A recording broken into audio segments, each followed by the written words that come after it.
सभी को जय बद्री विशाल। मैं नीलम मेहता बद्रीनाथ धाम से आप सभी के समक्ष चारों धाम के बारे में आपको बताना चाहती हूँ, जो चारों दिशाओं में है, पूर्व पश्चिम उत्तर दक्षिण, बद्रीनाथ, रामेश्वरम, जगन्नाथपुरी और द्वारका। तो मैं आपको बताती हूँ, आप बद्रीनाथ जी के दर्शन करिए और मैं आपको ये बात शेयर करती हूँ। जय बद्री विशाल। श्री गणेश। चार धाम आपस में कैसे जुड़े हैं, इसका जवाब उन पुरानी कथाओं में है जो भगवान विष्णु के प्यारे घर के रूप में दिखती हैं। पौराणिक मान्यताओं की माने तो सृष्टि के पालनहार भगवान विष्णु हर दिन पृथ्वी पर आते हैं। इन चारों दिशाओं में स्थित धामों में अपनी दिनचर्या पूरी करते हैं।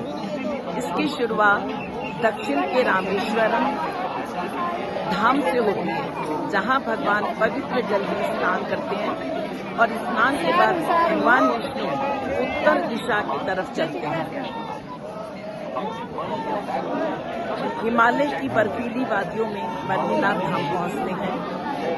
नर और नारायण पर्वतों के बीच अलकनंदा नदी के किनारे बसा ये धाम विष्णु जी की तपोभूमि है। स्कंद पुराण और अन्य प्राचीन ग्रंथों में वर्णन मिलता है कि यहाँ भगवान विष्णु गहरे ध्यान और योग में लीन है।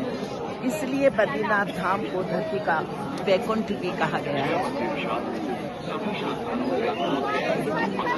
ध्यान की इस गहरी अवस्था के बाद नारायण को भोजन की आवश्यकता होती है, जिसके लिए वो पूर्व दिशा में स्थित जगन्नाथपुरी की तरफ प्रस्थान करते हैं। जगन्नाथपुरी को भगवान का लौकिक भोजनालय भी कहा गया है, क्योंकि यहाँ दुनिया का सबसे बड़ा रसोई घर मौजूद है, जहाँ भगवान विष्णु भोजन का आनंद लेते हैं।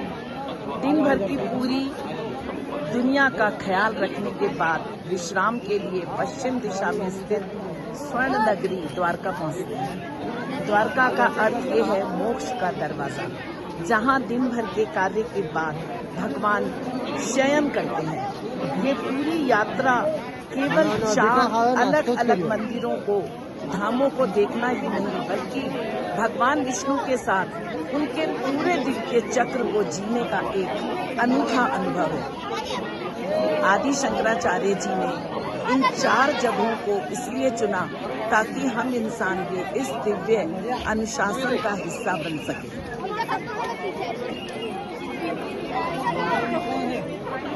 जब आप इन चारों धामों की यात्रा करते हैं तो आप उस पहिए का हिस्सा बन जाते हैं जिसे भगवान स्वयं चला रहे हैं। लेकिन ये दिनचर्या जितनी व्यवस्थित है, उतनी ही व्यवस्थित हमारे जीवन में होनी चाहिए।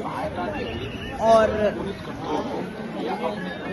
सबसे बड़ी हैरान करने वाली बात यह है कि हमें इन चारों धामों में बहुत ही एक अलग, अलौकिक और दिव्य अनुभव होता है, वो देखने को मिलता है। जय बद्री विशाल।